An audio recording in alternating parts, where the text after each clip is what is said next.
They were told that American soldiers would burn them alive, torture them, do things too horrible to speak of.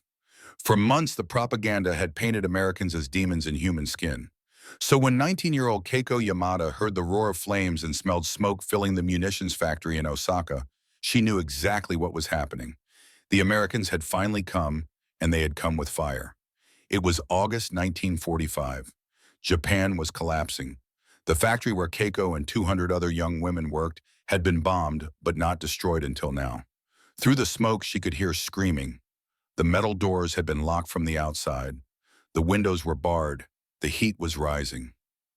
This was it. This was how they would die, burned alive by the enemy just as they had been warned. But then came a sound she did not expect. A crashing, metal-bending, concrete cracking, men shouting in English. And through the smoke and flames, American soldiers came smashing through the factory walls with sledgehammers and bare hands, pulling women out one by one, carrying them to safety. Keiko did not understand. The enemy was supposed to kill them. Instead, they were saving them. And that moment, that impossible moment, would break everything she thought she knew about the world. 2,000 miles away, 24-year-old Corporal Daniel Hayes from Hill Country, Texas, had been thinking about his younger brother Marcus. Marcus had died at Iwo Jima 5 months earlier, killed by Japanese forces. Danny carried 2 sets of dog tags, now his own and his brother's, the metal cold against his chest every morning when he woke. His mother's last letter had said something that stayed with him like a brand on his soul. Don't become what you hate, Danny. Come home still you. But how do you not hate the people who killed your brother? How do you see past that kind of pain? Danny was a combat engineer with the 503rd Infantry Regiment. He had grown up on a ranch in the hill country, learning from his father that when you see something trapped in a burning barn, you don't debate, you don't calculate, you act, because hesitation kills and cowardice costs lives. His daddy had taught him that a man is judged not by what he says, but by what he does when no one is watching, when there is no reward except the knowledge that you did right. Neither Keiko nor Danny knew they were about to meet.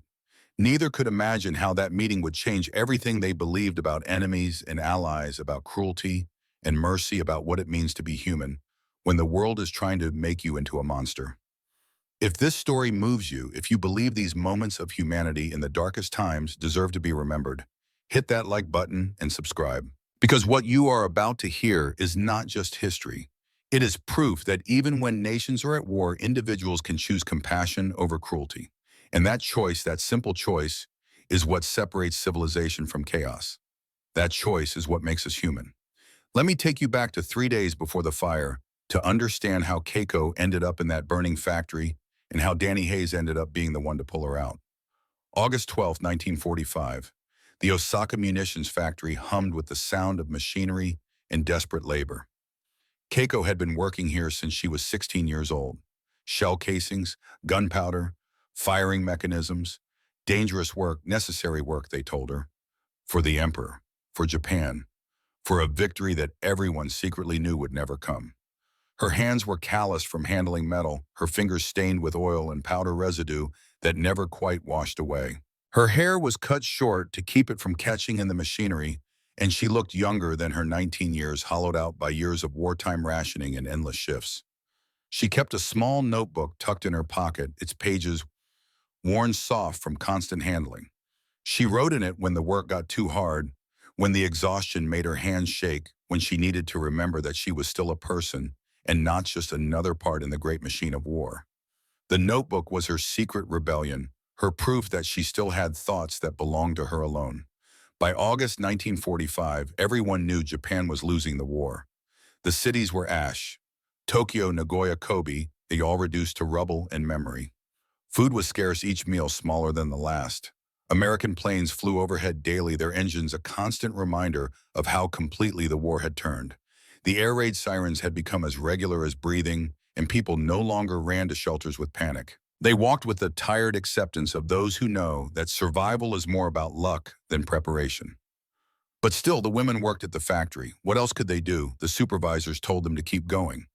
The military officers who visited said that sacrifice was honor, that their suffering had meaning, that every shell they made brought Japan closer to some impossible victory.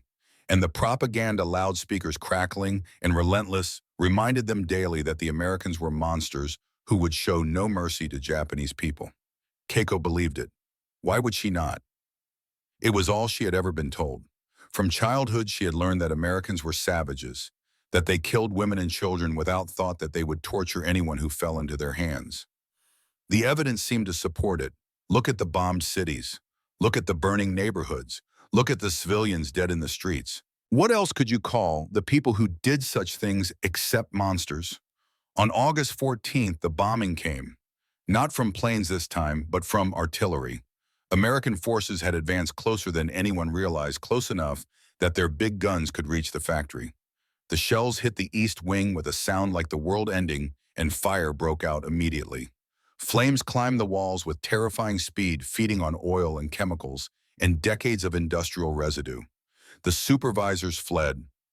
One moment they were there shouting orders, and the next they were gone, vanished like smoke. The military officers disappeared too, abandoning their posts without a word of explanation or instruction. And the women were left standing in the vast assembly hall, 200 of them confused and afraid, waiting for someone to tell them what to do. A junior supervisor, barely older than Keiko herself, finally appeared and told them to gather in the main assembly hall and wait for evacuation orders. His voice shook when he spoke, and his eyes would not meet theirs. Keiko knew in that moment that something was very wrong. But she followed the others into the concrete room because there was nowhere else to go and nothing else to do except trust that someone somewhere had a plan. The assembly hall was vast and cold, designed for efficiency rather than comfort. The air smelled of smoke and machine oil. Outside, they could hear explosions getting closer, the sound rolling across the city like thunder. Some women prayed, their voices soft and broken. Others wept quietly, trying not to disturb the fragile calm. A few sat in stunned silence, their faces empty of everything except exhaustion. Keiko clutched her notebook, wanting to write something, anything, to mark this moment. But her hands shook too much to hold the pencil steady. She looked around at the other women, seeing her own fear reflected in their faces. They were so young, most of them. Girls really who should have been thinking about marriage and children and normal lives. Instead, they were here trapped in a burning building, waiting for orders that would never come. Then came the sound of the doors being locked, heavy metal sliding into place with a finality that stopped her heart. Chains rattling. Someone was sealing them inside. Keiko stood and ran to the door, pulling at the handles with all her strength. They would not budge. Other women joined her, shouting, pounding on the metal with their fists until their hands bled. No one answered. No one came. Through the barred windows high above, they could see smoke getting thicker, darker, closer. The fire was spreading through the factory like a living thing, consuming everything in its path. Panic swept through the room like a wave. Women screamed. Some collapsed where they stood, their minds unable to process what was happening. Others tried to break the windows with tools and bits of metal, but the bars were too strong, designed to keep people in rather than let them out. Keiko felt her chest tighten as smoke began seeping in through the ventilation shafts. She could taste ash on her tongue, bitter and choking. The heat was rising, making the air shimmer and dance. This was not a mistake. This was not an accident. Someone had locked them in deliberately. Someone had decided that 200 women were expendable, that their lives meant less than whatever secret the factory held. Her mind raced through the possibilities. Were the Japanese military afraid they would be captured and interrogated? Were they eliminating evidence of war crimes or forced labor? Or was this simply abandonment, leaving them to die rather than face the shame of having factory workers fall into enemy hands? Whatever the reason, the result was the same. They were trapped in a burning building with no way out, and the fire was coming closer with every passing second. The heat grew intense, a physical pressure that made it hard to breathe. Women pulled their work shirts over their faces, trying to filter the smoke, but it was not enough. The air was turning toxic, filling with fumes from burning chemicals and melting plastic. Keiko sank to the floor with a group of others trying to stay below the worst of the smoke, remembering something she had heard about how fire consumed the air above first. Someone started singing a children's song, soft and broken. It was a lullaby, something their mothers had sung to them when they were small and the world was safe. Others joined in their voices, thin and desperate, barely audible over the roar of flames. It felt like a funeral hymn, like they were singing themselves to sleep for the last time. Keiko closed her eyes and thought about her mother and her 12-year-old sister, Aiko, living in a refugee camp somewhere in the countryside. She hoped they would survive. She hoped they would remember her as she had been before the war, before the factory, before all of this. Then came the American voices, loud, urgent, yelling in English. Keiko heard them before she saw anything, the sound cutting through the roar of flames and the screaming of women. English words she could not understand shouted over and over with an intensity that spoke of desperate action. The women fell silent, listening, trying to understand what was happening. Were the Americans here to finish what the fire had started? Were they coming to make sure no one escaped? The wall exploded inward, not from bombs, but from force. From sledgehammers smashing through concrete boots, kicking at weakened sections, bare hands tearing at rebar and brick. And then they appeared through the smoke and dust. American soldiers, tall, covered in soot, sweating from exertion in the brutal heat. They did not raise weapons. They raised their hands, gesturing frantically, their faces showing urgency and fear and determination. One of them shouted something that sounded like commands, but his face showed no cruelty. His eyes were wide and desperate, scanning the room, counting the women, trying to understand how to save them all. The women did not move. They stared in frozen terror. These were the demons from the propaganda, the monsters who had burned their cities and killed their families. And now they were here, breaking through walls, reaching toward them with hands that were supposed to bring only pain.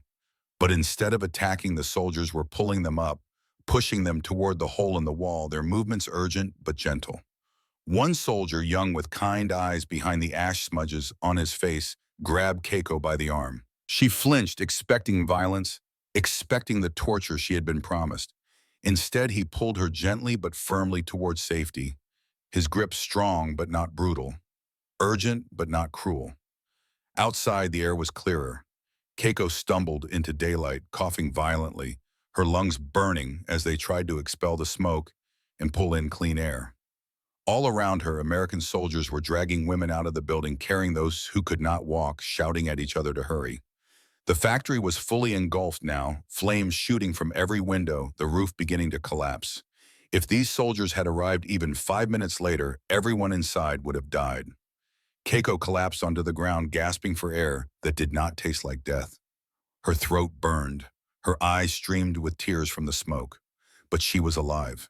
They were all alive, almost all of them. And the Americans who were supposed to be monsters had just risked their lives to save them. She looked up at the soldier who had pulled her out, trying to understand what kind of enemy saves the people who have spent years making weapons to kill them. Danny Hayes stood among the rescued women, his hands blistered from tearing at hot metal, his uniform singed from the heat. He counted heads compulsively over and over. 196, 197, 198. 2 bodies had been found inside, already dead from smoke inhalation before the rescue began.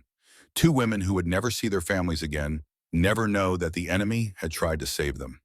His squad stood around him, equally exhausted. Private First Class Robert Thompson, 28 years old, married with 2 daughters back in Nebraska. Corporal James Jenkins, who had lost 3 friends at Guadalcanal and had every reason to let this factory burn. Specialist Marcus Rodriguez, whose brother had died at Okinawa just 3 months ago. And Sergeant William Wilson, a farm boy from Nebraska, who believed that his mama had not raised him to let people burn, regardless of what flag they served. They had all made the same choice in the same moment. When Lieutenant Peters had said to wait to let the fire burn out to avoid the risk of a trap, Danny had grabbed a sledgehammer and said, "Then court-martial me later, sir, but I cannot let people burn." And the others had followed not because of orders, but because of something deeper than duty, something that went to the core of who they were and who they wanted to be. Medics appeared almost instantly, as if conjured by the need. They moved from woman to woman with practiced efficiency, checking for injuries, offering water-wrapping burns, in clean white bandages that looked impossibly fresh and new in the midst of so much destruction. Keiko watched in disbelief as a young American medic knelt beside her. He could not have been older than 22. His face smudged with ash, but his eyes kind and concerned. He said something in English, slow and gentle, then held up a canteen. Water. He was offering her water. Keiko hesitated, still afraid, still certain this must be some kind of trick. But her throat was raw and her mouth tasted like ash, and the canteen was right there, beaded with condensation that spoke of coolness and relief. She took it with shaking hands and drank. The water was clean and cool, cleaner than any water she had tasted in months. It washed away the taste of smoke and fear, and for a moment she could almost believe that she would survive this day. The medic gestured to her throat, asking something she could not understand. He seemed to be checking if she was hurt, if she needed medical attention beyond water and rest. Keiko shook her head, though her throat felt like sandpaper and her lungs ached with every breath. The medic smiled, patted her shoulder gently, and moved to the next woman. That simple touch, that moment of human concern from someone who was supposed to be her enemy, shattered something inside Keiko. These were supposed to be demons. But this young man treated her like she mattered, like her pain was worth his time and attention. Around her, similar scenes were unfolding. An older woman with severe burns on her arms was being carefully tended to by two medics who worked with practiced efficiency, their hands gentle despite the urgency of their movements. They applied some kind of ointment that made her gasp in relief, the pain visibly easing as the medicine took effect. A girl who looked barely 15 was wrapped in a blanket despite the summer heat, trembling from shock. An American soldier sat beside her, speaking softly in English, his tone obviously meant to comfort, even though she could not understand the words. Trucks arrived within the hour, military trucks with American markings and canvas covers. The soldiers helped the women climb aboard, lifting those too weak to manage on their own, their movements careful and respectful. Keiko found herself sitting in the back of a truck with about 20 other women, all of them silent, all of them processing what had just happened. The canvas swayed gently as the truck moved, and through the opening at the back, Keiko could see the factory burning, black smoke rising into the sky like a funeral pyre. The women's faces showed the same confusion she felt. An older woman named Michiko, who had been a factory supervisor, whispered, "Maybe it is a trick. Kindness before cruelty. Maybe this is where they take us to torture us properly." A younger girl named Hannah, only 17, was crying quietly. "But they saved us," she said. "Why would they save us just to kill us later?" No one had an answer. The propaganda had been so clear, so certain. Americans were cruel. Americans were savage. Americans would show no mercy to Japanese people, especially to women who had worked in weapons factories. But that was not what happened. Not even close. The soldiers had saved them. More than that, they had risked their own lives to do it. The factory had been fully engulfed when they smashed through those walls. They could have waited for it to burn out. They could have left the women to die, and no one would have blamed them. These women had spent years making weapons designed to kill Americans. Maybe those weapons had killed American soldiers. Maybe they had killed brothers and sons and husbands. And yet, the Americans had come through fire and smoke to pull them out, to save lives that their own government had decided were worthless. The truck rumbled through destroyed streets, and Keiko saw her city for the first time in months. Osaka was a wasteland. Buildings reduced to skeletal frames, their walls standing but their insides gutted by fire. Entire neighborhoods flattened, nothing left but rubble, and the occasional chimney standing alone like a gravestone. The factory had been isolated from the city proper, and the women had been too busy working to see much beyond its walls. Now confronted with the reality of what the war had done, several women began to cry quietly, the sound muffled by hands pressed to mouths. Danny rode in the lead jeep, his mind still processing what had just happened. He radioed back to base, his voice hoarse from smoke. "Need emergency shelter for approximately 200 Japanese female civilians. Factory workers, smoke inhalation, some burns, mostly terrified. Permission to transport to the school building, processing center." There was a pause, and he could almost hear the uncertainty on the other end. "Status," the voice crackled back. "Combatants." Danny looked at the trucks behind him, filled with women who looked like they had been through hell. "Negative, sir," he said. "Just scared people we pulled from a fire." The permission came through, and the convoy headed toward a large building that had once been a school. American flags hung outside, and soldiers were everywhere, but they moved with purpose rather than aggression. The women were led inside to a gymnasium that had been converted into a processing center. Tables were set up with medical supplies and paperwork. More medics waited, and at the far end, steam rose from what looked like makeshift shower stations. A woman appeared wearing an American military uniform, but speaking perfect Japanese. She introduced herself as Mrs. Grace Tanaka, 38 years old, a Nisei translator who had been born in California to Japanese parents. Her very existence was shocking to the women. Japanese people could be Americans, could wear that uniform, could serve on that side. It shattered assumptions they did not even know they had. Mrs. Tanaka spoke to the group in clear, calm Japanese, explaining what would happen next. "You will be examined by doctors," she said. "You will be given clean clothes. You will be allowed to wash. Then you will be fed. Then you will be transported to a temporary holding facility until your status can be determined." The word holding facility sent a ripple of fear through the group. That sounded like prison, like the beginning of the torture they had been promised. Mrs. Tanaka must have seen their faces because she added quickly, "It is not punishment. It is for your safety and for processing. The war is over. Japan surrendered this morning. You are no longer combatants, but you need to be accounted for and cared for until proper arrangements can be made." The war was over. The words hung in the air like something physical. Keiko had known it was coming, had felt it in the increasing desperation of the propaganda, in the way the supervisors had stopped meeting their eyes. But hearing it confirmed, hearing it from an American officer, made it real in a way nothing else had. Japan had lost. The emperor had surrendered. Everything they had worked for, everything they had been told to believe, everything they had sacrificed had ended in defeat.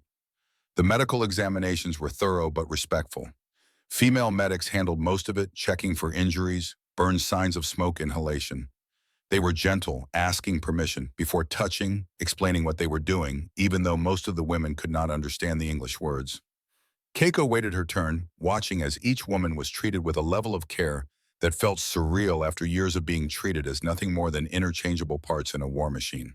When it was finally her turn, the medic who examined her was an older woman with gray hair and gentle hands. She checked Keiko's throat, listened to her breathing, examined her smoke-irritated eyes with a small light.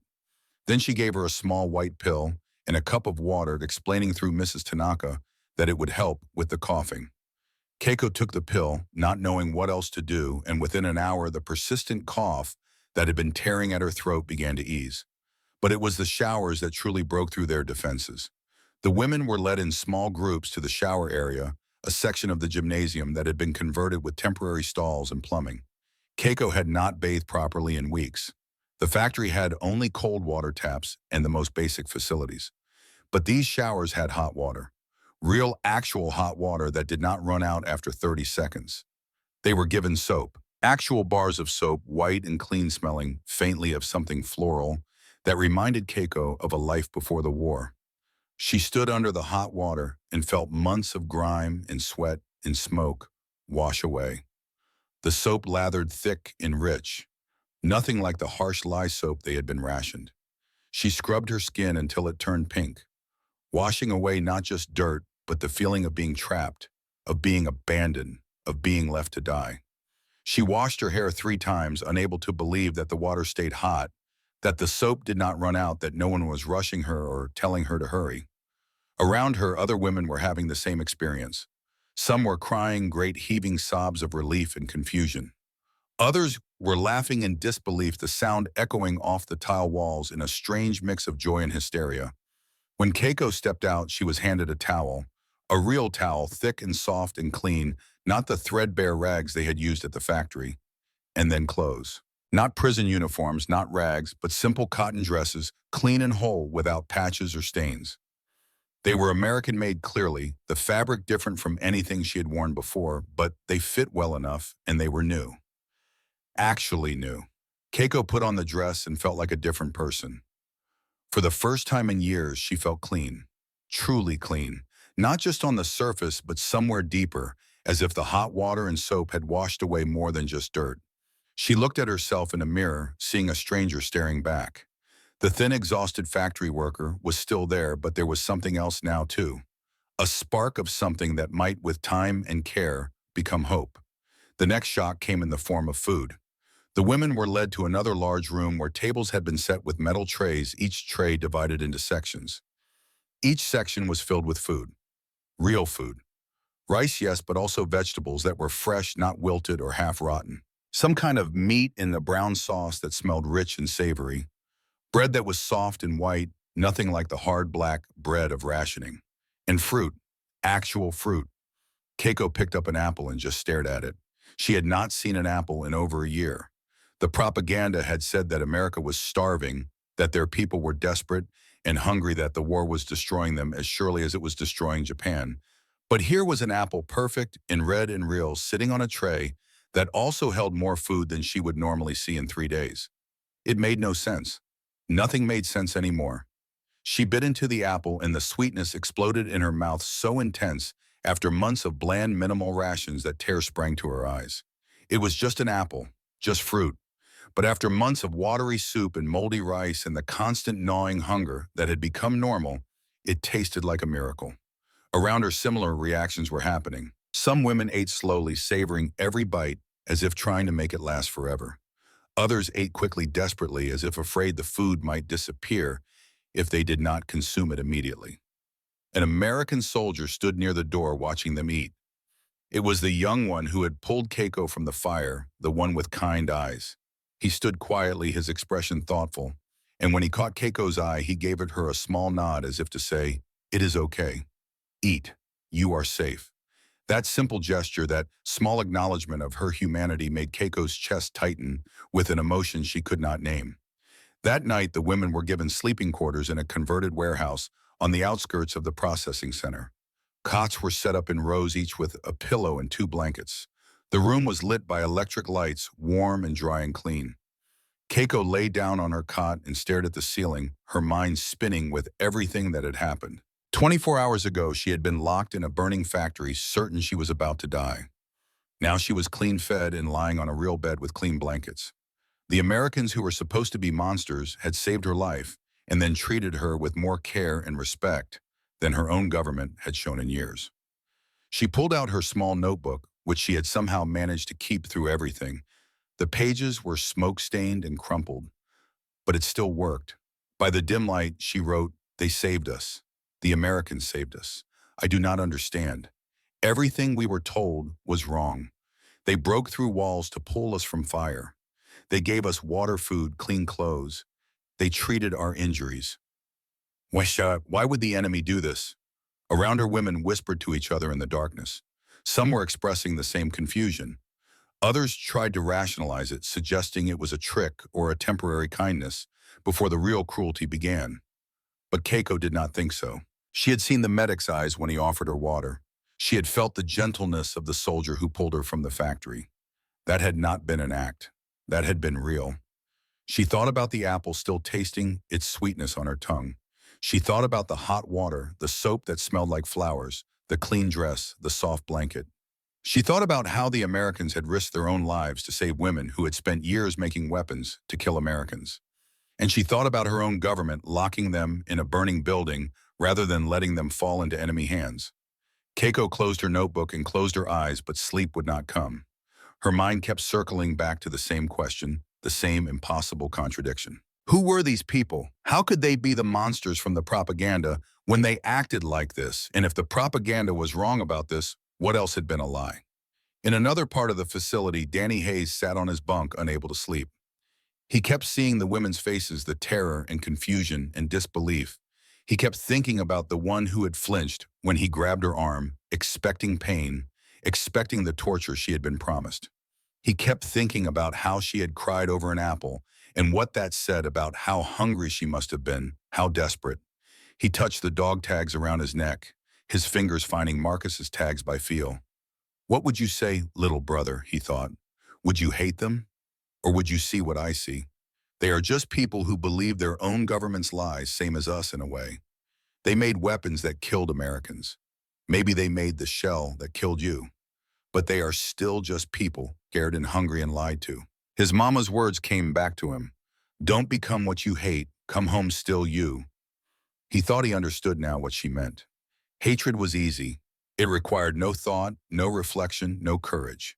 You just let the anger fill you up until there was no room for anything else.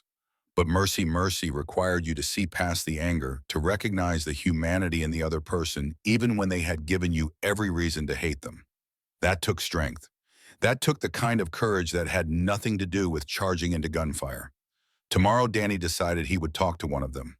Through a translator, he would actually have a conversation, try to understand who they were beyond the propaganda and the war. He did not know why it felt important, but it did. Maybe because Marcus had died fighting for freedom and dignity, for the idea that every person mattered. And if that idea meant anything, it had to apply even to enemies, especially to enemies, because that was when it was hardest and when it mattered most. The night stretched on full of questions without answers, full of the strange quiet that comes after disaster, when everyone is too exhausted to do anything but exist. And in that quiet, something was changing, something that neither Keiko nor Danny could quite name yet, but both could feel. The war had ended, but something new was beginning.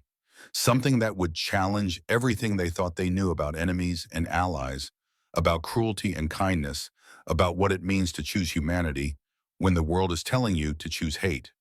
The days that followed established a routine that none of the women could have imagined. They were transported to a larger facility outside Osaka, a former Japanese military base that had been converted into a civilian processing center. The American military had moved quickly to establish order, and the facility reflected that efficiency with a precision that felt almost unreal after the chaos of the war's final days. The women were housed in long barracks buildings that had been cleaned and repaired. Each woman had her own bunk with clean sheets that were changed weekly, a luxury so extraordinary that some of the women wept the first time they realized it was not a mistake. There were communal bathrooms with working toilets and showers that had hot water most of the time. The compound had a mess hall that served 3 meals a day, a medical clinic staffed by American doctors and nurses, a small library filled with Japanese books collected from various sources, and even a courtyard where women could sit outside in the sun. The routine was simple but humane. Wake at 7 to a bell, not a siren. Breakfast in the mess hall at 7:30. Work assignments from 9 to 3. Nothing like the dangerous factory labor they had endured for years. Dinner at 5. Free time until lights out at 9. The work was not hard. They sorted supplies, helped with laundry, assisted in the kitchens, or worked in the small garden that had been started in one corner of the compound. And they were paid. Not much, but actual money. American military script that could be used in the small canteen that sold toiletries, candy, and other small items. The food continued to be the biggest shock. 3 meals a day, every day, with portions that seemed impossibly large to women who had grown accustomed to rationing and hunger. Rice with every meal, yes, but also vegetables, meat, bread, and sometimes desserts. Real desserts made with sugar and butter, things they had forgotten existed. The first time they served chocolate pudding, Keiko almost could not bring herself to eat it. It seemed too precious, too impossible, like something from a dream that would vanish if she reached for it too quickly. But the most confusing part was how the Americans treated them. The guards were present, yes, and the compound was fenced, but the atmosphere was not like a prison. The soldiers were polite. They said good morning in broken Japanese. They held doors open. They helped carry heavy things without being asked. When one woman sprained her ankle walking to the mess hall, an American soldier carried her to the medical clinic on his back without hesitation, as if it were the most natural thing in the world to help someone who had been making weapons to kill his countrymen just weeks before. Keiko found herself assigned to work in the library, a small room that had been stocked with Japanese books collected from abandoned homes and damaged bookstores throughout Osaka. Her job was to organize them and help other women find reading material. It was peaceful work, quiet work, and it gave her time to think. Too much time, perhaps, because the more she thought, the less sense anything made. 3 weeks after their rescue letters began to arrive from the outside world, the Red Cross had set up a system for families to send messages, a fragile thread connecting the women to the lives they had left behind. Keiko received one from her mother, the paper thin and the writing shaky, but the words clear enough. Her mother was alive. Her younger sister, Iiko, was alive. They were living in a refugee camp in the countryside, surviving on rations and charity, and her mother was grateful that Keiko was safe. But the tone of the letter carried something else too. Confusion, maybe even a hint of shame that Keiko was being held by Americans, while the family suffered in Japanese camps. Her mother did not say it directly, but Keiko could read between the careful lines. How can you be gaining weight while we starve? How can you have a bed with clean sheets while we sleep on dirt? What kind of daughter accepts comfort from the enemy while her family suffers? That letter stayed with Keiko for days, a weight in her chest that made it hard to breathe. Her family was barely surviving on scraps while she ate 3 full meals a day. Her mother and sister lived in a crowded refugee camp while she had her own bunk with clean sheets and a pillow. The war had ended, but the suffering had not. For millions of Japanese people, the suffering was getting worse. Cities were destroyed. Food was scarce.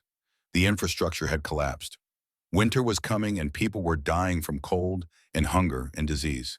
And yet here in an American facility, she was cleaner, healthier, and better fed than she had been in years. The contradiction gnawed at her like something alive turning in her stomach every time she sat down to a meal or pulled a clean blanket over herself at night.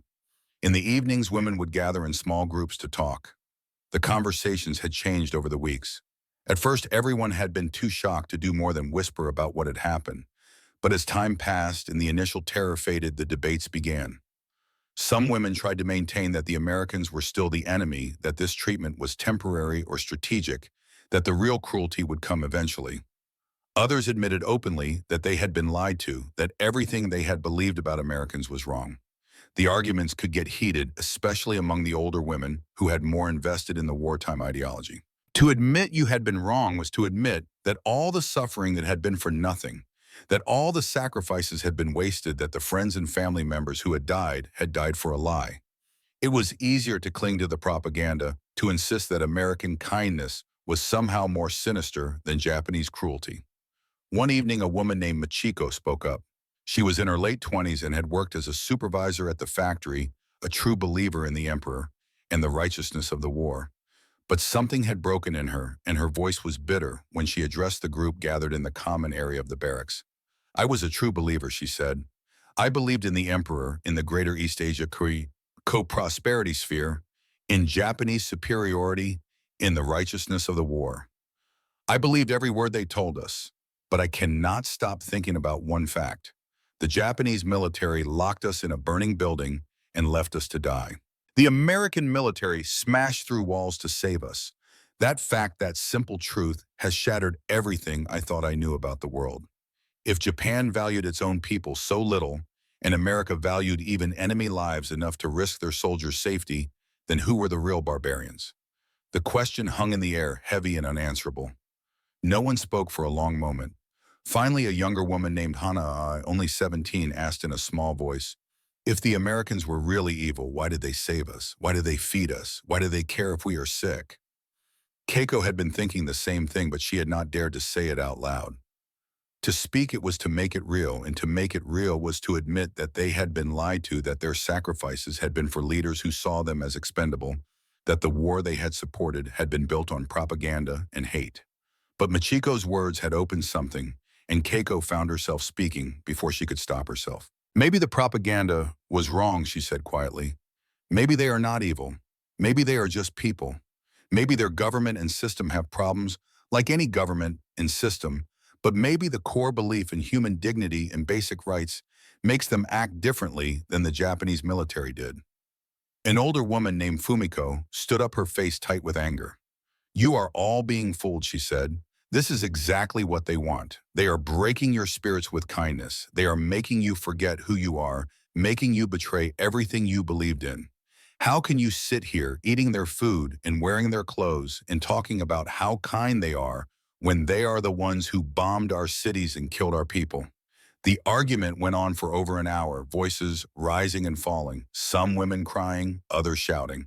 In the end, nothing was resolved. The older women, the ones like Fumiko, who had built their entire identity around the war and the emperor and Japanese superiority, could not let go. The younger women, the ones who had less invested in the old ideology, found it easier to accept the evidence of their own eyes and experiences. Keiko went to bed that night with her head aching, her notebook open on her lap. She wrote, Today we argued about whether to believe our eyes or our propaganda. Some of us are choosing our eyes. Some are choosing to stay blind. I do not know which is braver, to accept the truth and live with the pain of being wrong, or to cling to the lie and live with the comfort of certainty. The transformation did not happen all at once. It was gradual, like ice melting slowly under spring sun. For Keiko, it began with small questions that grew into larger doubts and eventually into a complete reevaluation of everything she thought she knew. The first real crack came from a conversation with Danny Hayes, the young soldier who had pulled her from the fire. It happened 3 weeks after their arrival at the facility. Danny had requested Mrs. Tanaka's help as a translator and came to the library where Keiko worked. She looked up startled when he entered. He was in his uniform but unarmed, his expression uncertain, almost shy. Through Mrs. Tanaka, he said, "I would like to talk, if that is okay, just to understand, to know who you are beyond the war." They sat at one of the library tables, Mrs. Tanaka between them translating. It was awkward, at first, both of them uncertain how to begin. Danny asked about the notebook she always carried, and Keiko hesitated before showing him the smoke-stained pages filled with her cramped handwriting. Through Mrs. Tanaka, she explained, "I write what I think, what I feel. When the work was too hard, writing helped. It made me feel like I was still a person, not just a machine part." Danny nodded slowly. "I understand that," he said. "My brother Marcus used to write letters home from the Pacific, long letters about what he saw, what he felt. It helped him stay human in a place designed to turn people into killers." He paused, then added quietly, "He died at Iwo Jima 5 months ago." Keiko felt something twist in her chest. The weapons she had made, the shells and bullets and firing mechanisms, they had been shipped to places like Iwo Jima. It was possible, even likely, that something she had assembled with her own hands had killed American soldiers. Maybe even Danny's brother. The thought made her feel sick. "I am sorry," she said through Mrs. Tanaka. The words felt inadequate, but she did not know what else to say. Danny looked at her for a long moment, his expression thoughtful. "I came here angry," he said. "I expected to hate you, all of you, but you are not what I expected. None of this is what I expected." He touched the dog tags around his neck, a gesture that looked like habit. "My mother wrote to me before I shipped out. She said, 'Do not become what you hate, Danny. Come home still you.' I did not understand what she meant until I saw you in that factory, trapped and terrified and about to die. You were supposed to be the enemy, but all I saw was a person who needed help." Keiko felt tears prick her eyes. "We were told you would torture us," she said, "burn us, do unspeakable things. Instead, you broke through walls to save us. I do not know which is worse, being lied to or realizing how completely we believe the lies." They talked for over an hour, Mrs. Tanaka translating back and forth, her voice neutral, but her eyes showing the impact of what she was hearing. Danny told Keiko about growing up on a ranch in Texas, about his father teaching him that you do not leave living things to burn, about his mother's insistence that every person has value, regardless of where they were born or what side they fought on. Keiko told him about working in the factory, about the propaganda loudspeakers, about believing that dying for the emperor was the highest honor. When Danny finally left, he paused at the door and said through Mrs. Tanaka, "The war made us both believe the other side was not human. But you proved you were human by being terrified and brave at the same time. And I hope I proved it by seeing that and choosing to help." After he left, Mrs. Tanaka looked at Keiko and said, "That soldier lost his brother to Japan, but he still sees you as a person. Do you understand what that means? That is what democracy teaches.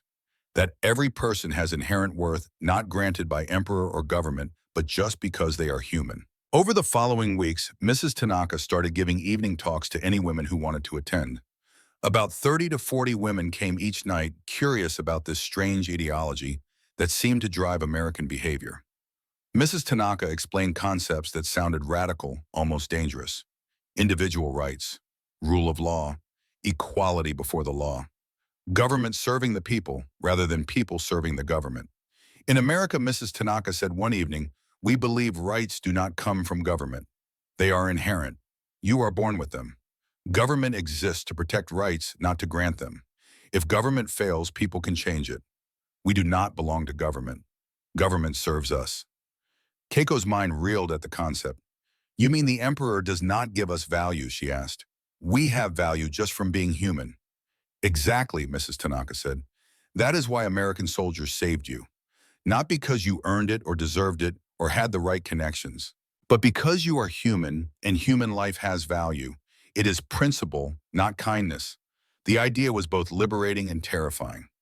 Liberating because it meant that dignity could not be taken away by governments or circumstances. Terrifying because it meant questioning the entire structure of Japanese society, everything about loyalty and duty and hierarchy and the meaning of honor. If every person had inherent worth, then the entire system they had lived under was fundamentally flawed. The emperor was not divine. The military did not have the right to treat them as expendable. The propaganda had been exactly that, propaganda designed to control rather than inform. Some women like Fumiko rejected these ideas completely. To accept them was to accept that everything they had suffered had been for nothing, that every sacrifice had been wasted. But others like Keiko and Michiko found themselves unable to unsee the truth once it had been spoken. Late one afternoon in September, an emergency shattered the careful routine of the facility. Hannah, the 17-year-old girl who had asked why the Americans saved them, collapsed during dinner. She was screaming in pain, her face gray, sweat pouring down her temples. Keiko was there when it happened, and she ran for help immediately, her heart pounding with fear. Danny was on duty and came running when he heard the commotion. He took one look at Hannah and shouted for someone to get Dr. Mitchell immediately. The Army surgeon arrived within minutes, a woman in her 40s with capable hands and a calm demeanor. She examined Hannah quickly, her face growing serious. Through Mrs. Tanaka, she said, appendicitis. Acute. She needs surgery immediately or her appendix will rupture and she will die. The facility had a small surgical suite in the clinic and the equipment was available. But Dr. Mitchell's regular surgical nurse was off base for the day and there was no time to wait for her return. I need an assistant, Dr. Mitchell said. Someone with steady hands who can follow instructions precisely. Keiko stepped forward without thinking. I can help, she said through Mrs. Tanaka. I worked in a factory with machinery. My hands are steady. I can follow instructions. Dr. Mitchell looked at her, clearly uncertain. Have you ever seen surgery before? No, Keiko admitted. But I can do this. She is my friend. Please.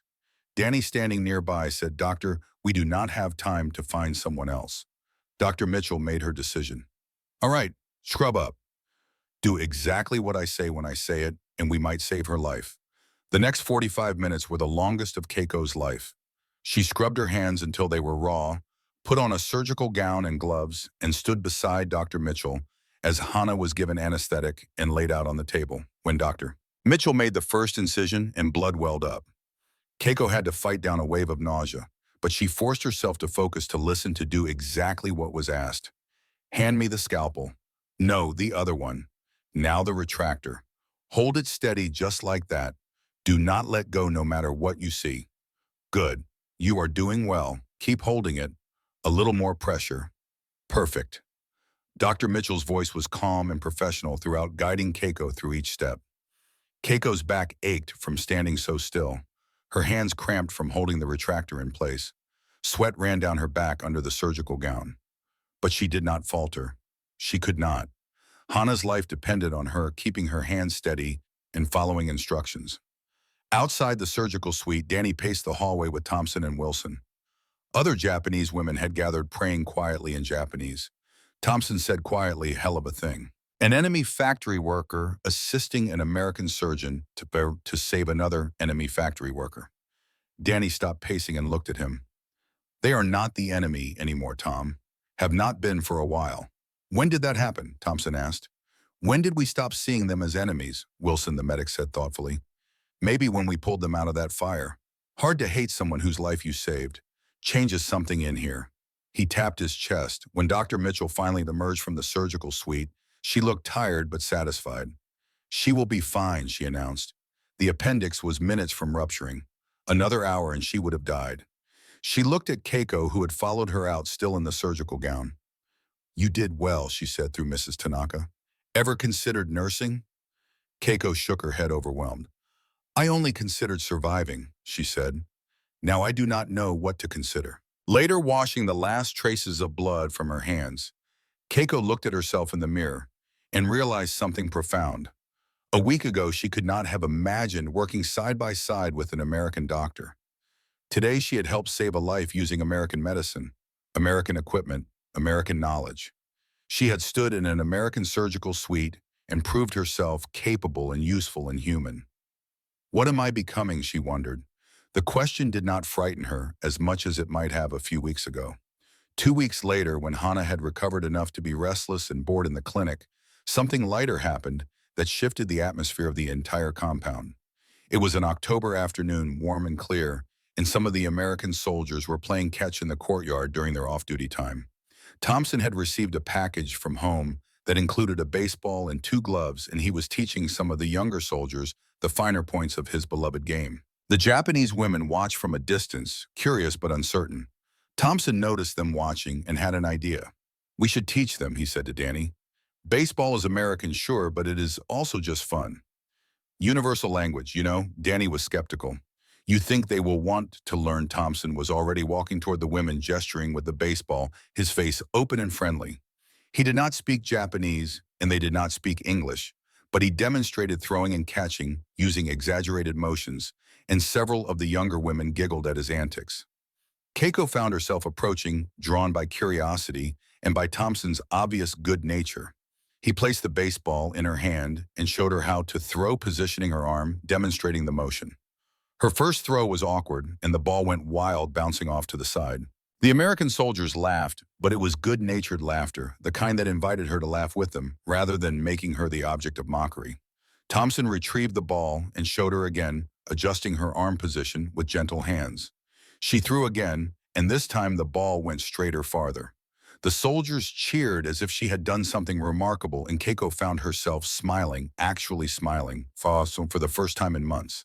The game developed organically. More women joined, and the soldiers divided them into mixed teams, Americans and Japanese together. Language barriers became irrelevant. Pointing and gesturing and laughing communicated everything that needed to be said. When Danny pitched gently to Machiko, and she actually managed to hit the ball, everyone erupted in cheers regardless of which team they were on. Danny watched Keiko laugh as she missed a catch, the ball bouncing past her while she stumbled, trying to grab it. He thought, this is what peace looks like. Not treaties signed in distant cities, not speeches by politicians. This, people playing together. Just people. Thompson came over to stand beside him, both of them watching the game. "My daughters would love this," Thompson said quietly. "Just people having fun. No uniforms. No sides, just people." "Yeah," Danny agreed, "just people." That evening, Keiko sat in her bunk and wrote in her notebook, "Today I played American baseball with American soldiers. We laughed together. How did we become we? When did enemy become friend? Maybe Mrs. Tanaka is right. Maybe we are all just human, and everything else is what governments make us believe. Maybe the walls that divide us are not as strong as the things that connect us. Maybe mercy is not weakness, but the truest form of strength." She closed the notebook and looked around the barracks at the other women preparing for sleep. Some were still resistant, still clinging to the old beliefs. But many were changing, opening up to the possibility that everything they had been taught was wrong. It was painful, that opening. It meant living with the knowledge that they had suffered for lies, that their friends had died for propaganda, that the enemy had more humanity than their own leaders. But it also meant hope. Hope that the future could be different. Hope that kindness was possible even after war. Hope that people could choose to be better than their governments, better than their propaganda, better than their fear and hatred. The days grew shorter as autumn deepened. The routine continued steady and humane, so different from the chaos and cruelty that had defined their lives for years. And slowly, carefully, like flowers pushing through cracked concrete, something new was growing in the hearts of women who had been taught to hate, but were learning painfully and gradually to see the humanity in those they had called enemies. Late October brought a crisis that tested everything the women had learned about themselves and the Americans who had saved them. It started on a gray morning when Fumiko, the 45-year-old former school teacher who had resisted accepting American kindness, was found collapsed in her bunk, unresponsive and frighteningly still. She had stopped eating 3 days earlier, refusing all meals, pushing away the trays that were brought to her. The other women had noticed, but had not known what to do. Fumiko had been growing quieter over the weeks, withdrawing into herself, spending hours sitting alone and staring at nothing. Beside her bunk, they found a note written in careful Japanese characters. "I cannot live in a world where everything I believed was wrong." The medics rushed to the scene, and Dr. Mitchell arrived within minutes. Her examination was swift and thorough. "Severe dehydration," she announced. "Malnutrition, psychological collapse." This was not a suicide attempt in the traditional sense, but something perhaps more tragic. Fumiko had simply given up on life, stopped on fighting, let herself begin to fade away. And that surrender to despair was just as dangerous as any deliberate act of self-harm. They moved her to the clinic, immediately starting IV fluids, monitoring her vital signs around the clock. She was critical for 48 hours, hovering in that uncertain space between choosing to live and choosing to let go. The women organized themselves without being asked, creating a watch system so that Fumiko would never be alone. Older women and younger women, those who had agreed with her and those who had argued against her, all united in the common purpose of keeping her alive. Keiko found the note and read it, and tears streamed down her face as the words sank in. "This is my fault," she said to Michiko. "All of us who changed, who accepted the truth, we made her feel like a traitor. We made her feel like she had to choose between her beliefs and her life." Michiko put an arm around her shoulders. "This is not your fault," she said firmly. Fumiko was in pain, pain we cannot fully understand because we were able to let go of the old beliefs. But for her, those beliefs were everything. Her entire identity was built on them. When they crumbled, she had nothing left to stand on. Danny heard about the crisis and came to the clinic where he found Keiko sitting in the hallway, her face pale and her eyes red from crying. Through Mrs. Tanaka, he said, "This is not your fault." She was in pain, pain that comes from having your whole world turned upside down. Keiko looked up at him. "The pain of realizing everything you believed was a lie," she said. "I understand it. We all understand it.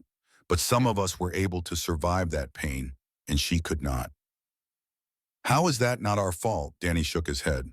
"You cannot take responsibility or another person's ability to cope with truth," he said gently.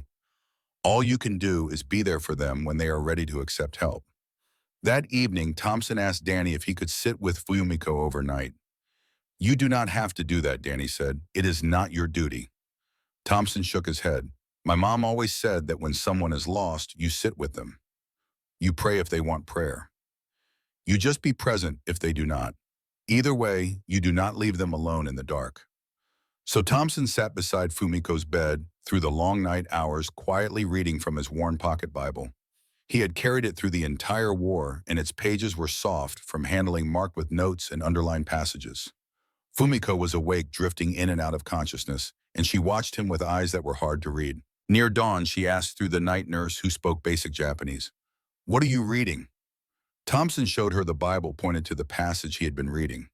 It was the story of the Good Samaritan, and though Fumiko could not read English, Thompson tried to explain it through gestures and the nurse's halting translation. A man beaten and left for dead. His own people passing by without helping. A stranger, an enemy, stopping to save his life. The message was clear enough, even across the barriers of language and culture. Helping strangers, even enemies, is holy work. It is what separates humans from beasts. Fumiko did not speak, but the next morning, she ate breakfast for the first time in 4 days. It was only a few bites of rice, but it was something. It was a choice to continue living. Over the following week, as Fumiko slowly recovered, Keiko spent hours sitting with her talking when Fumiko wanted to talk, sitting in silence when she did not. Finally, one afternoon, Fumiko spoke about what had driven her to the edge of giving up. "I built my entire life on certain truths," she said, her voice weak but steady. "The emperor is divine. Japan is superior. Our cause is righteous. Sacrifice for the nation is the highest honor. When those truths crumbled, I had nothing left. If I was wrong about everything, then what was the point of all the suffering? What did it mean that I encouraged my students to die for the emperor if the emperor was not divine? What did it mean that I sent my own son to war and he never came back?" Keiko held her hand, feeling the fragile bones beneath the papery skin. "I do not have answers to those questions," she said honestly. "I do not think any of us do. But I know that even if we were wrong about the war, our lives still have value.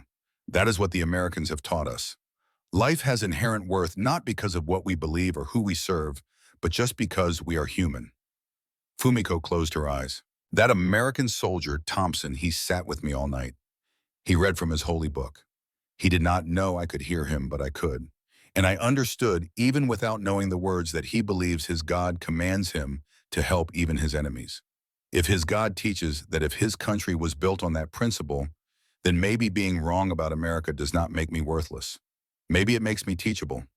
3 weeks later, in early November, something lighter happened that lifted the spirits of the entire compound.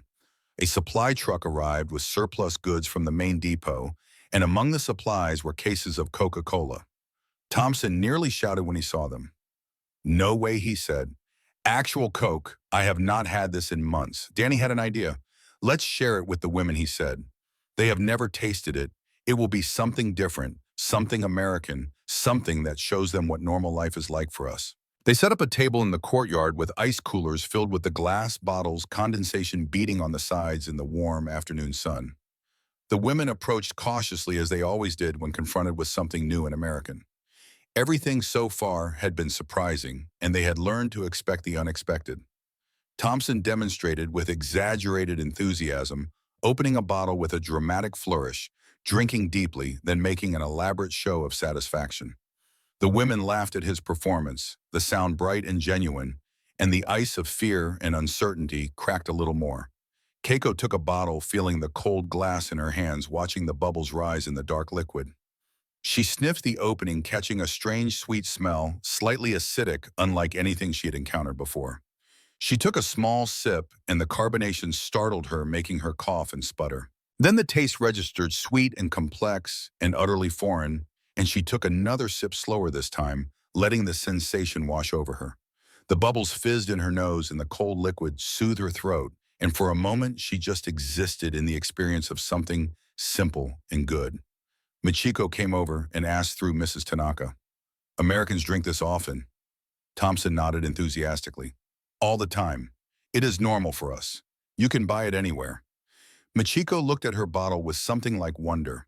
In Japan, this would be a luxury for the emperor himself. Only the most privileged would taste something like this. Wilson, standing nearby, said, "That is democracy. Everyone gets access to good things, not just the elites. In America, even children drink Coca-Cola. It is not a privilege. It is just part of life." Keiko held her bottle and looked at it, really looked at it, seeing it not just as a drink, but as a symbol of everything she was learning about America. "This represents everything about your country I did not understand," she said, through Mrs. Tanaka. "Plenty, access. The idea that common people deserve good things, that comfort and pleasure should not be reserved only for the powerful.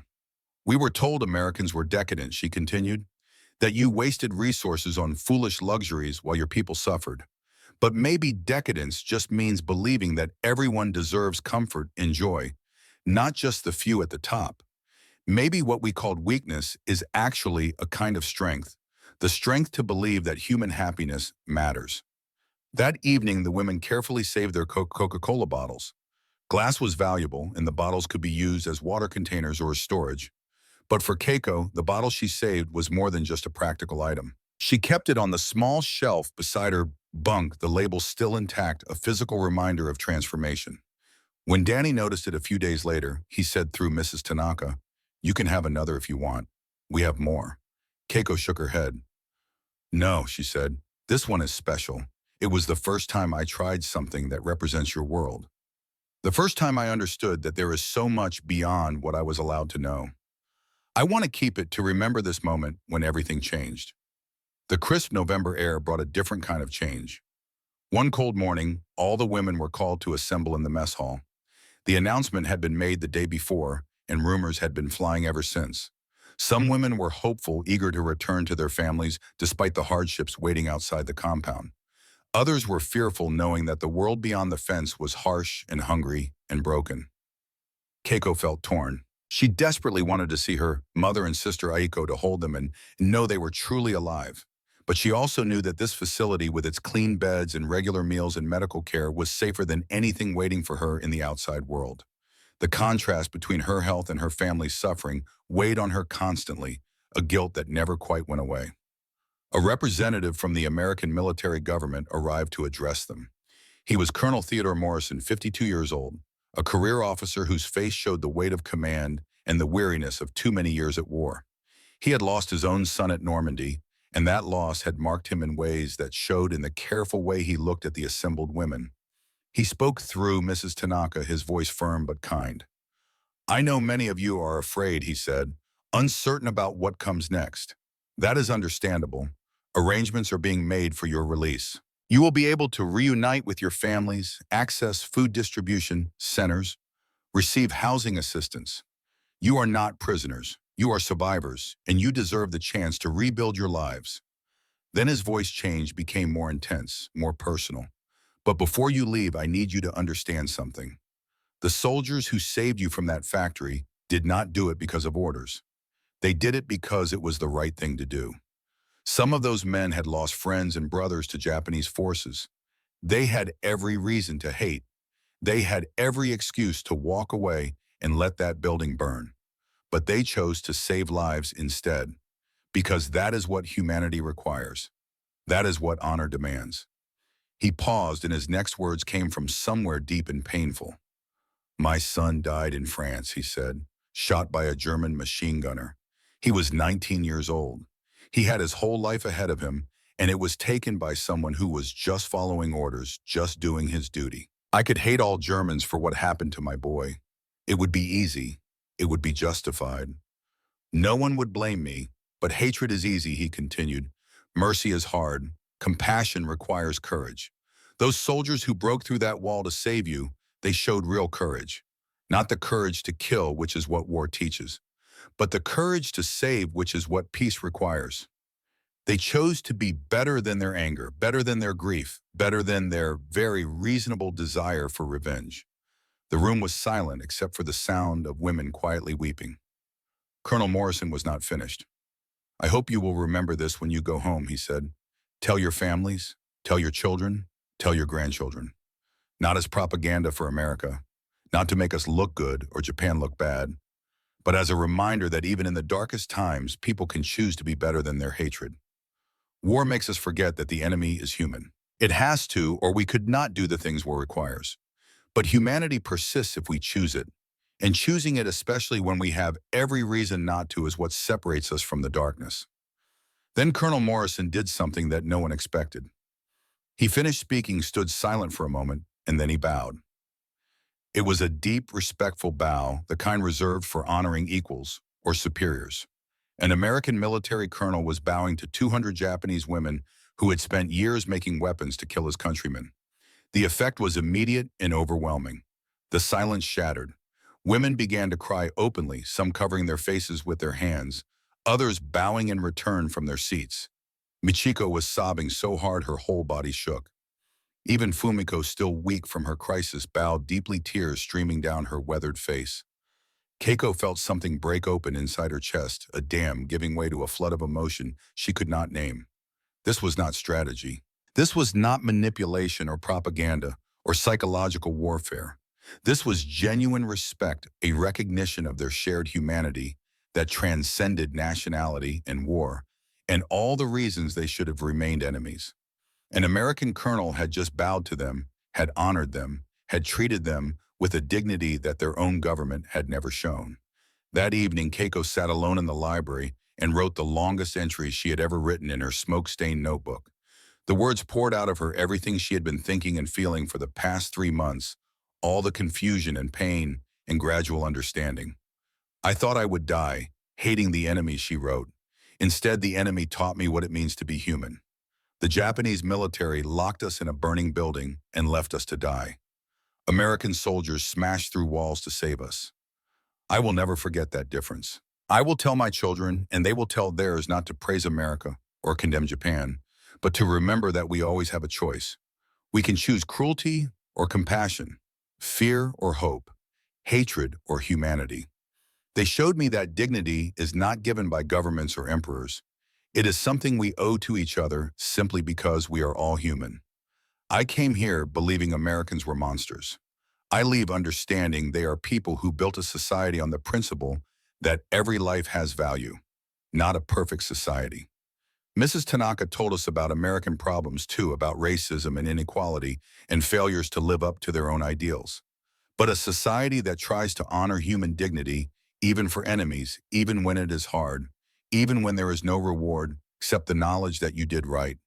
The hot water and the soap and the clean blankets, she continued writing. The medicine and the food and the baseball and the Coca-Cola, each small kindness accumulated into an undeniable truth. We were lied to. More than that, we lied to ourselves. We wanted to believe we were superior, righteous, chosen. Believing that made the suffering meaningful.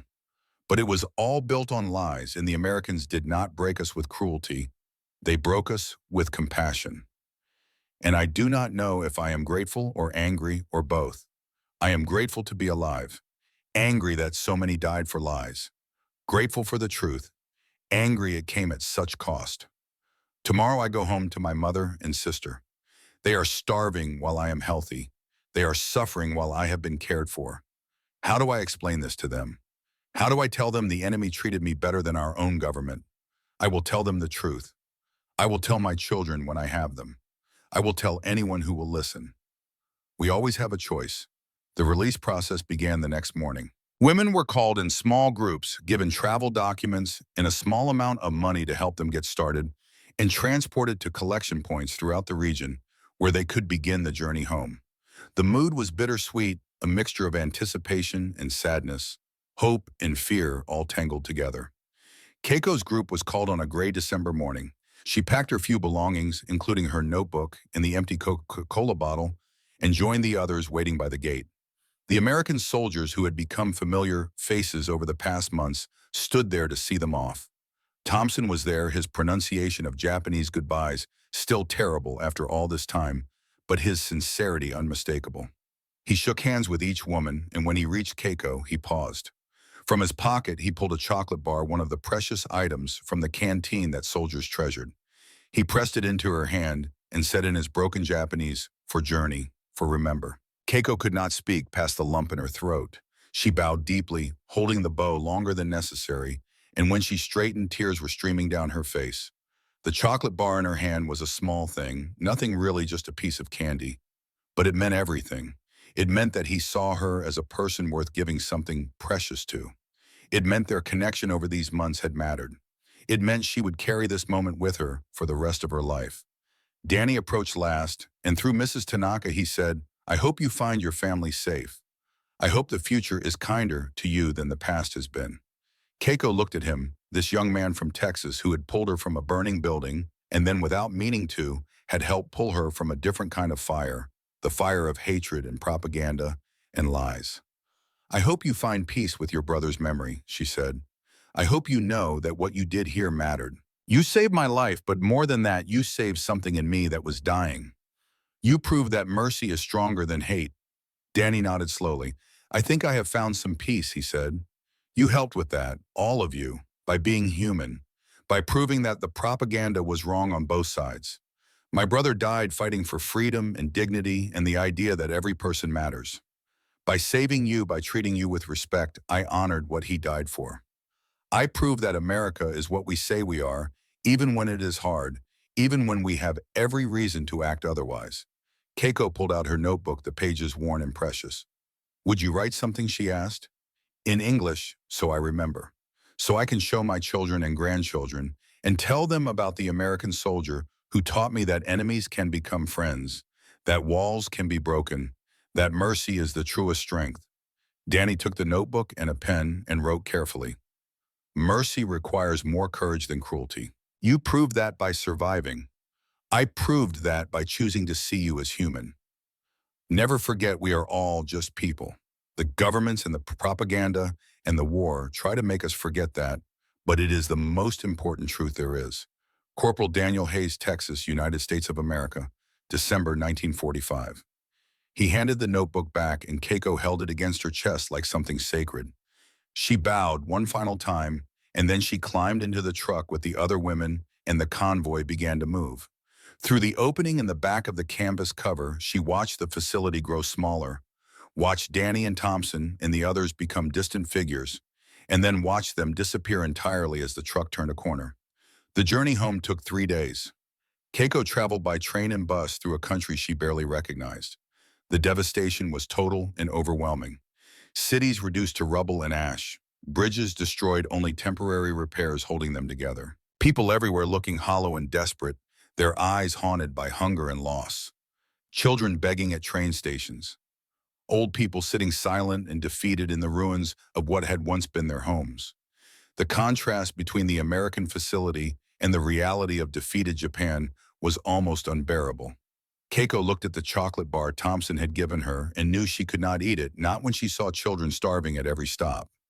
She broke it into small pieces and gave it away one piece at a time, watching as people's faces lit up with disbelieving joy at the taste of something sweet. When she finally arrived at the refugee camp where her family was staying, it was late afternoon and the light was fading. The camp was a sea of makeshift shelters, tents, and cardboard boxes and tin sheets, hundreds of people crammed into a space meant for far fewer. The smell of smoke and unwashed bodies and human waste was overwhelming after months of cleanliness. She searched through the crowds asking for her mother's name until finally she heard a voice cracked in disbelieving. "Keiko, is that really you?" She turned and saw her mother, and for a moment she did not recognize her. The woman before her was thin as paper, her face gaunt, her clothes hanging on a frame that looked like it might break in a strong wind. Beside her stood Aiko, 12 years old now, but looking younger, her eyes huge and her thin face, her arms stick-like. They came together in an embrace, all three of them crying, but it was complicated by the obvious disparity between them. Keiko looked healthy, strong, her skin clear and her body showing the evidence of months of good food and medical care. Her mother looked like she was starving, which she was. Aiko looked like a ghost of a child, which she almost was. "You look well," her mother said, and the words carried layers of meaning that Keiko heard clearly. "How can you look so well when we are dying? How can you be healthy when we are suffering? What did you do to deserve care while we got nothing?" "The Americans fed me," Keiko said quietly. "3 meals a day, clean water, medicine when I was sick. They saved my life and then they took care of me." Every day, Aiko asked, her voice small and wondering. "You had food every day?" "Yes," Keiko said, and the guilt was like a physical weight. "Every day. More food than I had seen in years." They sat in the shelter. Her mother and sister shared a piece of canvas stretched over some poles. The floor, nothing but dirt. Her mother asked her to tell them what happened, and Keiko told the story. The factory fire, being locked inside, the Americans breaking through the walls, the rescue and the care, and the gradual transformation of understanding. Her mother and Aiko listened in silence, their faces showing disbelief and confusion, and something that might have been anger or might have been grief. When Keiko finished, her mother sat silent for a long time. Finally, she said, "Why would the enemy do this? Why would they save you and feed you and treat you well?" Keiko remembered Mrs. Tanaka's lessons, Colonel Morrison's speech, Danny's quiet explanations. "Because they believe every human life has value," she said. "Not because of what you have done or who you serve, but just because you are human. It is a principle they built their whole country on, even if they do not always live up to it." "And our own military locked you in to die?" her mother asked. "Yes," Keiko said. Her mother began to cry, deep, wrenching sobs that shook her whole body. "Everything we believed," she said. "Everything we sacrificed. It was all for nothing. It was all lies." Keiko held her mother and sister, feeling their bones through their skin, and she made a silent promise. She would tell this story. She would make sure people knew what had happened. Not to make America look good or Japan look bad, but to remember that humanity persists even in the darkest times if people are brave enough to choose it. She would tell her children and grandchildren about the walls that burned and the walls that were broken, about the chocolate and the Coca-Cola and the clean water, about Danny and Thompson and Colonel Morrison, who bowed to his former enemies. She would tell them that we always have a choice, every one of us, every day. We can lock people in burning buildings, or we can smash through walls to save them. We can see others as enemies to be destroyed, or as humans who deserve basic dignity. The choice is ours always, and making the right choice when we have every reason not to is what makes us truly human. The years that followed were hard. Japan rebuilt slowly, and Keiko and her family struggled along with millions of others. But she kept her promise. She told the story to anyone who would listen. She married a man named Takeshi, who had been a British prisoner of war and had his own story of unexpected kindness from former enemies. They understood each other in a way that others could not. They had 3 daughters, and Keiko told them the story from the time they were small. She showed them the smoke-stained notebook with Danny's message written in English. She kept the empty Coca-Cola bottle on a shelf in their small home. And when her daughters had children of their own, Keiko told them too. She told them about the fire and the walls and the choice to see humanity even in enemies. She told them that mercy requires more courage than cruelty, and that kindness is the only thing that can truly break the cycle of hate. In 1975, 30 years after the fire, Keiko received a letter from America. Danny Hayes was coming to Japan on business and wanted to visit if she was willing. They met in a tea house in Tokyo, 2 people who had been young once and were now middle-aged, marked by time but still recognizably themselves. Danny brought photographs. Thompson's daughters, grown women now, one of them a teacher. Wilson, who became a doctor. Jenkins, who married a Japanese-American woman and ran a restaurant in California. We were all changed by that summer, Danny said through a translator. By you, by all of you. We came expecting to hate, and we found people instead. It changed how we saw the world. They talked for hours, remembering and reflecting. And at the end, Keiko introduced him to her family, her daughters, and her grandchildren. 5 of them ranging from 3 to 12 years old. The oldest, a girl named Emiko, asked Danny why he had saved them. Danny thought for a moment, then said, "Because leaving you would have made me less than human." War tries to convince you that the enemy is not human, but they are always. Your grandmother taught me that. She was supposed to be the enemy, but all I saw was a person who needed help. And helping her was the only choice that let me stay who I wanted to be. Keiko read from her notebook one last time, her voice strong and clear. They showed me that dignity is not given by governments or emperors. It is something we owe to each other simply because we are all human. She looked at her grandchildren. Remember this. In a world that tells you to hate, choose to see humanity. Kindness is harder than hatred. Mercy requires more courage than cruelty. But it is the only thing that can break the cycle of suffering. That is the story worth remembering, worth telling, worth living. And in that moment in a tea house in Tokyo with an American veteran and a Japanese survivor, and 3 generations gathered together, the choice that had been made 30 years before in a burning factory in Osaka bore its final fruit. Not victory or defeat, not triumph or shame, but understanding, connection. The simple recognition that we are all, every one of us, just people trying to survive in a world that too often tells us to hate, and that choosing compassion over cruelty is the only thing that can save us from ourselves. The walls the Americans broke that day were concrete and steel. But the women they saved broke through something even stronger, the walls of propaganda and hatred and dehumanization that war builds in every human heart. And in breaking through those walls, they proved that mercy is not just possible in war, it is the only thing that can redeem it. The only thing that can remind us when everything else fails that we are human and that humanity is worth choosing, worth fighting for, worth preserving, even when we have every reason to let it go. If this story moved you, honor it by choosing compassion over cruelty in your own life. That is how we keep the legacy alive. That is how we prove that mercy is more powerful than any weapon. That is how we build a world where burning buildings are broken into rather than locked, where walls are shattered rather than raised, where enemies become friends rather than remaining forever divided. Thank you for listening. Thank you for remembering. And may you always choose the harder path of mercy over the easier path of hate.